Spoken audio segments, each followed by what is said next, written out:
Arc Warden is one of these forgotten heroes that just don't seem to fit very well into the current meta because he's just a little bit too slow. But if you pick him in the right kind of game and you do the right kind of item build that's a little bit less greedy, we can see in this game that Arc Warden is actually still quite strong.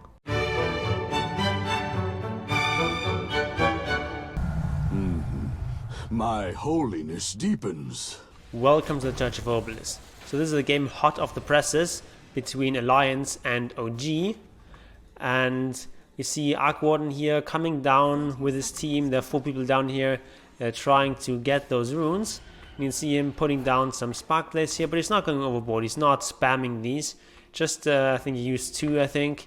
And now he's just going to head into his lane and block those creeps.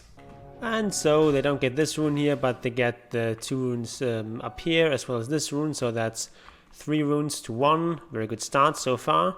And they still get this very nice block from Arc Warden. So when should you pick Arc Warden? Basically there's one kind of hero that really counters Arc Warden, and that's heroes with summons or illusions that can just run at you. So a hero like Lycan, Broodmother, Meepo, Chaos Knight, these kind of heroes heavily counter Arc Warden, and so it's very difficult to play against those heroes. So usually if you see Arc Warden played at all in this meta, it's usually going to be as a last pick or second to last pick, and in this game it was indeed an overall last pick from Arc Warden, and there's no such heroes on the Alliance team. The only hero that can sort of be considered a summon hero is Enchantress with her dominated creeps, but that's not like too much of a counter. And everything else here is nice and easy for Arc Warden to deal with. Only problem is going to be people that can run at him, but they don't have summons, like this Spectre can run at him with her Haunt and with her Spectral Dagger, and then of course Tiny, once he has Blink Dagger, can jump you or he can toss you out of position. So that's definitely a problem, but on the whole there's a really nice Arc Warden game, and as Earthshaker comes in here, they're going to chase this Death Prophet, but you have to actually respect the Siphon, so all you can do is use the Spark Wraith here, and Sax is now going to chase this Death Prophet, and even though they don't get the kill, what they actually get here is a lot of time bought, where this Death Prophet is just running around and not getting any farming experience, and honestly that's actually better than getting a kill. Or at least as good as getting this kill, because there's just so much time that this Death Prophet loses. If she had just cleanly died, she would have been back in this lane a lot sooner here. The Topson is getting so much here. It's also throwing out the Spark Wraith to help with this chase. So the thing about Spark Wraith is that they have a huge range, like this is enormous range. And so he's just going back in this lane. He has this double damage now. And very smartly Alliance sends this Tiny in here because they just can't let this lane be unattended for so long. And occasionally you see him just putting down a Spark Wraith here, and he's actually spots the Tiny with that. So that's very valuable. You know, he knows that this gang is coming in, also just patrols this area. If Tiny goes through there, you're going to see that. And Spark Wraiths last for quite a long time, it's 50 seconds. So now the Tiny is coming in, they have all the information they need, and this TP gets forced out and then cancelled, so that is fine. I just want to just stay in this lane and get experience and farm. You're not really looking to do anything aggressive. As long as this lane is going even, you're quite happy, and is using these Spark Wraith here to get those range creeps. If those get denied, that's quite bad for you, so there's definitely technique that's very important. And you don't really care that much about harassing the enemy with those Spark Wraiths. It's more about just securing your own farm.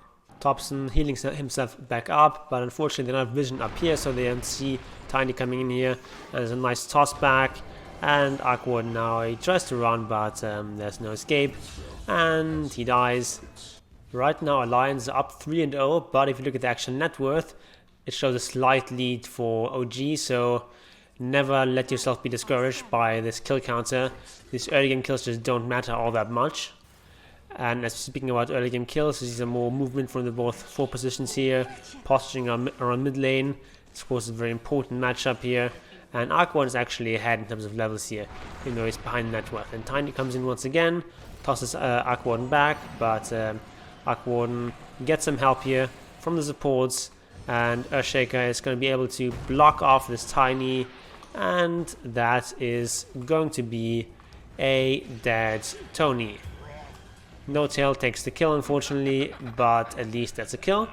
Topson dropping, of course, his Wraith Bands to heal up with his Mango, and he's just getting more and more Wraith Bands. And Topson always healing himself up with the selves here, very important to get those consumables. And now with this Catapult Lift coming in, Alliance want to make some sort of aggressive move, so Topson already positioning himself very defensively here, uses his clone as soon as he sees Tiny coming in, and see all those TPs coming in. They get a Tiny kill first, but with Enchantress coming from behind, Topson falls, but his clone is still alive, and they're trying to chase, but they don't get anything more. But still, it was a 2-1 exchange. However, OG were also forced to use lots of TPs, so this was, I think, a fairly even exchange. Also in terms of the golden XP, it's quite even. Arc Warden forced to walk because his TP is still on cooldown, and he's also going for a Treads here. So he's not going for this traditional Midas build into Boots of Travel at some point. No, instead he's going for an early game fighting build that just allows him to get a lot of stats with all of the Wraith Bands and these Treads, and just allow him to, on the one hand, do as much, get as much stats and as much damage in the early game, but also have these items that scale, rather than going for something like a Necro Book, which is problematic in this game because Enchantress can take over those Necro units. Instead he's going for these stat items that will allow him to scale, just not being as greedy as this traditional Midas build. The problem with Midas is just that it's such a low tempo item in this meta game, and it's also just been nerfed so much that even a hero like Arc Warden, Midas has very much become an optional item.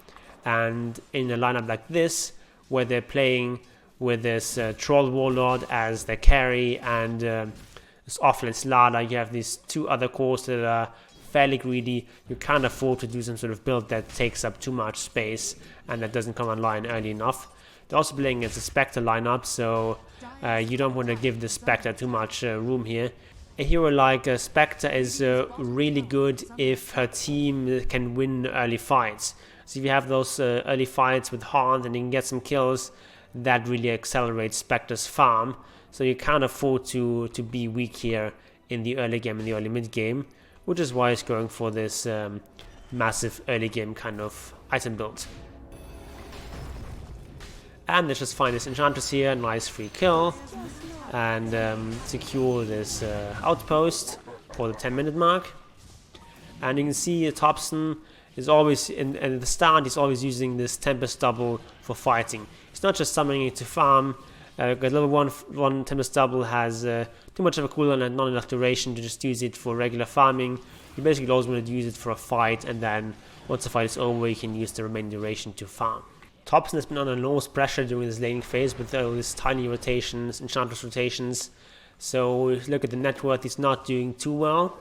But on the other hand, all this pressure put on Topson meant that Sumail has had a very free game. Sumail is doing really, really well. He's top net worth.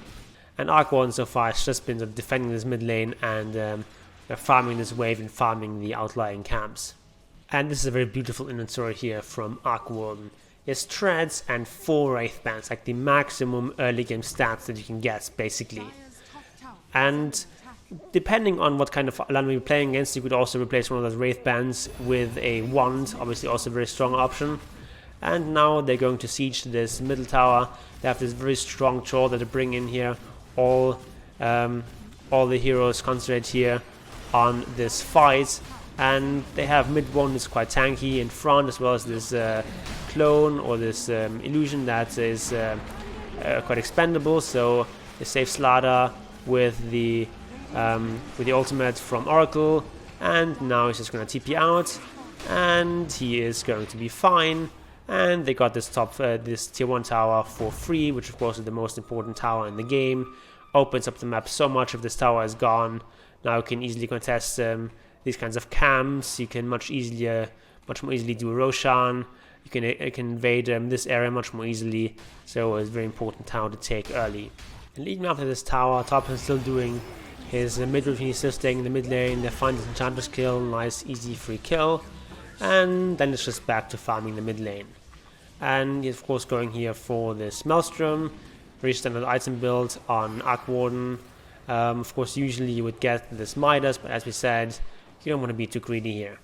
And so this is like the perfect amount of greed that you can get away with here, and it's still going to give you very nice late game scaling. OG are on the move again now. They want to try to take this tier 1 tower and bot. That's basically the second most important tower in the game to take. This really opens up this whole area for your team. Makes it a lot harder for the enemy team to farm in their jungle. Also opens up this outpost to be contested. So they get this tower for free, and now they want to also, of course, defend this mid tier 1 tower. So Saxa is here and defending this tower. The Saxa here going for a very unusual item build on Earthshaker. He's going for a mech. The reason for this is, first of all, he's found this Faded Brooch, which makes it a lot easier to sustain the mana cost of mech. And also, the kind of lineup they're playing here is they don't really care too much about initiating. They really have the sort of lineup that the enemy has to get on top of. They have this Arc Warden who deals so much range damage. This Troll who also can do range damage, and they're afraid of being jumped on here. They go for this low commitment kill here on this Tidehunter, but force the rotation from the Farther Enchantress, but they're not going any deeper here. They don't want to risk this Arc Warden and this Troll in a deep dive. So this Earthshaker's job here in this game is not to be the initiator. It's more to be a sort of utility counter initiator. And that is something you need and you kind of want to have in an Arc Warden lineup, because you're always afraid of being jumped on. You're not too afraid you're not too worried about dealing with damage. As long as you can keep the enemy from running at you, you're doing fine as Arc Warden. And that's why it makes sense for this Earthshaker to go for this mech, because he's like the only one who can really get these kind of items in their lineup, because no farm can't afford it, and the other heroes want to do different things. You can also see this Slada, also in line with this philosophy, is not going for this Blink Dagger, instead going for the Aghanims, just to keep the enemy from going onto them. As he dies here to this gank here, but that's fine. This gives more space to Arc Warden and to Troll. By the way, Arc Warden here not going for the cooldown reduction talent, instead going for the attack speed. This makes sense given his item build, because he's not really going for active items. I mean, Mjolnir technically is an active item, but it's not that important, the cooldown. Instead, it's more about just right-clicking with his main hero and his illusions. So this attack speed talent is quite strong. And then we just saw him for, I think, the first time in this game, actually using his Tempest Double just to farm, because it's sort of in a slower part of this game.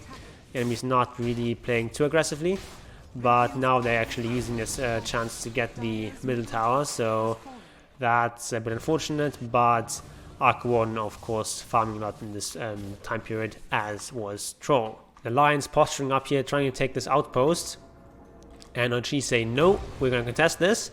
So they go in with mid one. He doesn't quite have his Aghanims finished, but he's going to have it soon.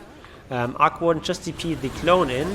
The main hero is still coming like this, because if you TP in with the main hero, you're likely to die. You don't want that. You just want to come in here the regular way and come from behind and go on this Enchantress. And Lions are in full route, and this is a full team kill, and immediately transitioning this into a Roshan. Of course, they have this Troll Warlock, who's one of the best heroes to take in Roshan, so they can just go in this Roshan and kill him really quickly. Take the Aegis on Troll, who's their frontliner, and now they can afford to play a lot more aggressively. Unfortunately, all the waves here are not in a particularly good position, so they're just pushing in this mid wave, but they also have to push out the top wave, so they can't really do any sort of organized push. but what they can do is take this tier 1 tower, so that's what Arc Warden is going to do. Troll still playing aggressive with his Aegis. He gets gone on here by this Tiny, gets tossed back, and he's just trying to walk it off and at least get some distance here before his Aegis pops. And he's getting quite far here, being used up now, and he is eventually going to die. But he's now all the way in mid here, which gives his team plenty of time to respond. And now they can go with this Tide Hunter. Slada has his puddle online, and this Tide, despite being very tanky, is actually going to survive so far. But Topson are coming in, and actually no one really dying here except for this Tiny. A bit surprising, but at least they can now go on this tower here, and you see Topson always sort of playing very aggressively with his double and very conservatively with this main hero. That's sort of what you want to do as Arc Warden. Your main hero is very precious and should be kept very safe because he doesn't have any sort of defensive items. And meanwhile, his Tempest double, it does give a lot of golden experience. Doesn't actually show here, but it's of course not nearly as bad as losing a hero. They find the Spectre here in the trees here. They kill her off, and now it's time to pressure this tier 2 tower. Unfortunately, this Tempest double is now on cooldown, so they have to be a bit careful. They see Alliance come in here now, and they use this Exorcism, and this is time for OG now to retreat. Don't have this ultimate up, and they do have Echo Slam, but still it's not really a fight they want to take, so they just cut their losses here. Topson actually going for an MKB here. Reason for this is that they're playing against this Spectre Radiance, and of course that's some mischance, so this gives some extra DPS. And MKB is also just generally a pretty reasonable DPS item. They go on the Spectre, even though the Spectre is quite a good start. It's got a very early Radiance. Still, he doesn't have any second item except for this Yasha, so he's quite fragile. They kill her easily, and now it's just mopping up here. They get this Death Prophet killed. She's being healed here. So much heal. Actually, Arc Warden doing a bit of missed micro here, microing back his illusions and his main hero, but it's all good. They're just so strong at this point. They have this huge net worth lead, and off this, they can easily push down this middle lane. They still have this cryptid actually here, so the fortification is gone. Create a puddle here for Slada to run around, and this is going to be an easy Rax, and from there they can easily end the game. So the key here on Arc Warden is just don't get too greedy. There are still games where you can get away with going for Midas, but this is definitely not one of those games. It's definitely a game where you want to go for something more stats heavy, something more fighting heavy, as Topson did in this game, and this led them to victory together with this very farmed Troll Warlord, who's had quite a free game. So this has been my first video on Arc Warden. Tell me in the comment section if you want to see additional content on Arc Warden, or if there's any other heroes you want to see on this channel. And speaking of this channel, subscribe to it if you want to see more content on Chen, Lone Druid, and various other micro heroes. And I'll leave you with these games for your enjoyment, and Obelisk building. I will see you there.